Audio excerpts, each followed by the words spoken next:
Hey guys, welcome. It's your girl, Black Girl Minimalism. I am doing the read for today. Today is December 10th. Um, and I am excited. We're midweek already. I feel like this week has breezed past, but excited to see what comes out for today. Okay, hold on a second. It just spilled out. I had something and then it went away. Okay. Let's continue to shuffle. Hope you guys had a beautiful day thus far. So the first thing that came out is the Nine of Swords. This is anxiety, negativity, breaking point, despair, nightmares, and isolation. So breaking free from this energy. Let's clarify on what's to come next, right? The next thing to come in is the Moon card. So the Moon has to do with illusion, intuition, uncertainty, confusion, complexity, secrets, and unconscious. So maybe things that are unseen will be coming forward.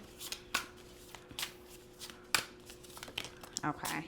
Next thing to come out is the Ace of Pentacles. This has to do with a physical gift of new opportunity coming forward. So this is resources, this is abundance, this is prosperity, this is security, stability, and manifestation is all present in this card, right? So moving forward, you have the Queen of Pentacles that just popped out. This has to do with being generous and caring. We're in the holiday season, but overall, I think the holiday season exasperates the energy of wanting to give, but it should be an energy that we follow all the time, of being able to give back to others, have a nurturing energy, it talks about being a homebody, so maybe spending time at home in the sense of like sitting still.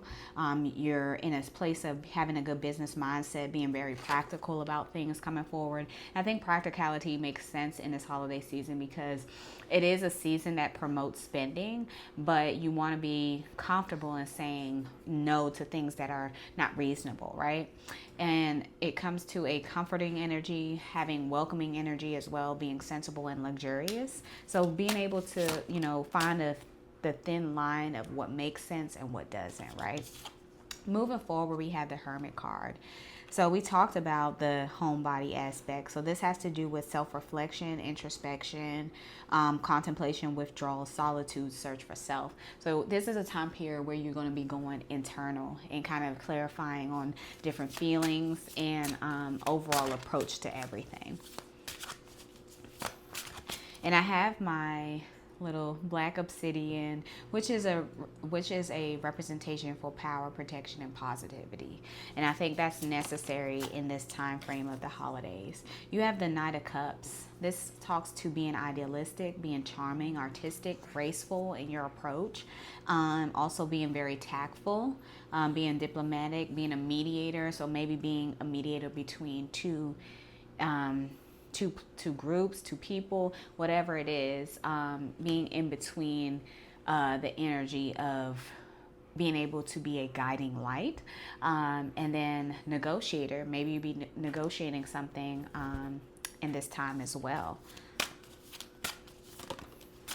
The next thing that come up is the Six of Pentacles. This is being able to be generous. I know this one is being representing the energy of having or being able to be an example of being charitable, being community based, material help. There might be those that might need material help or support. Being sharing, giving, and receiving gratitude. Okay, be okay with receiving it to yourself. A lot of the times we're giving out so much, but never paying attention for those that come forward and being able to give it back to us as well, making sure that our cup is full, right? I think we pulled the Ace of Cups yesterday, and then today we have the Ace of Pentacles. So it makes sense in that energy coming forward of, even exchange, right? We have the Sun card. I'm not surprised about this coming out. This has to do with a placement of happiness, success, optimism, vitality, joy, confidence, and coming to a place of truth. Okay? And I see this as a very childlike energy, maybe tapping in because it talks about reflection. So maybe tapping in with child energies that replicate a thought to where you may have felt at that time period, that you were in your younger space to now, right? And then being able to go over that, you'll come to a place of success, come to a place of happiness, come to a place of vitality, joy, confidence, and truth. All right, 2 cards came out. We have the Five of Cups, which has to do with loss, grief, disappointment, sadness, mourning, discontent, feeling let down. So maybe you've been in a place or have experienced a place where someone has let you down. But then you have the Strength card, which has to do with being brave, being courageous, having confidence, compassion, self-confidence, and having an inner knowing, inner power. Okay, the next thing to come up is the Six of Swords. This is moving away from something, accepting lesson, leaving something behind.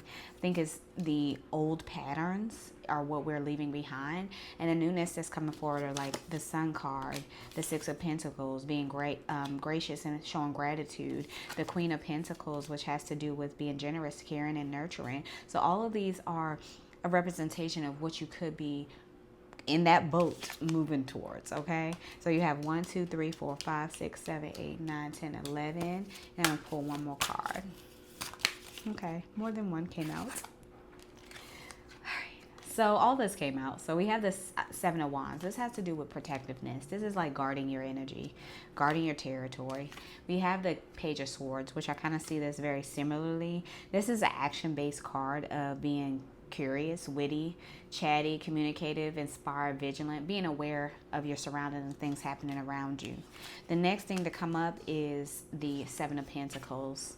This is putting the energy back into the earth, harvest, rewards, results, growth, progress, perseverance, patience, and planning.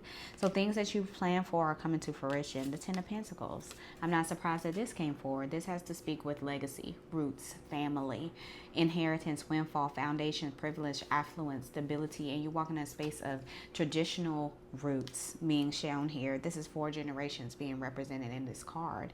The next thing and next 2 things that come up is the Page of Pentacles, which has to do with ambitious, diligent, goal-oriented planner, consistent star student. You're probably using this space to become a student of life in a sense, and become grounded and loyal and dependable. All of this is represented in your finances, right? And then I see this as a placement of harvest as well, because the basket is full. Your basket is full, so you're going to be fully content at this time. And then the last thing to come up is a High Priestess. With all this great energy coming forward, especially Pentacles, that's heavily coming through in this read. Maybe almost all Pentacles card came out. You have the High Priestess, which has to do with just standing in a confident power. You're, standing in your confident power, but you're very relaxed in the setting as well. It's following your intuition. It's being mysterious, being spiritually guided, having a higher power that you consult with and go to, and then finding your inner voice, or have found your inner voice. Okay, so 2 things facing up just happen to happen at this time.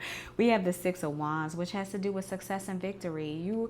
This is a really great place for you. You're in a place where you've come from what we started with, the fear, the anxiety, depression, all of this heaviness, and like all these great things are happening or coming to you, but you had to leave some things behind. Okay, and then it took you to a place of praise and triumph. The next thing to come forward is the Four of Wands. This has to do with your community, your home, your celebrations, reunions, parties. We're in a holiday season again. Parties are going to be significant, gathering, stability, and a place of belonging. So I say this, you're in a place of belonging at this time. All right, so sit in that energy, and I will see you tomorrow. I love you so much. Bye.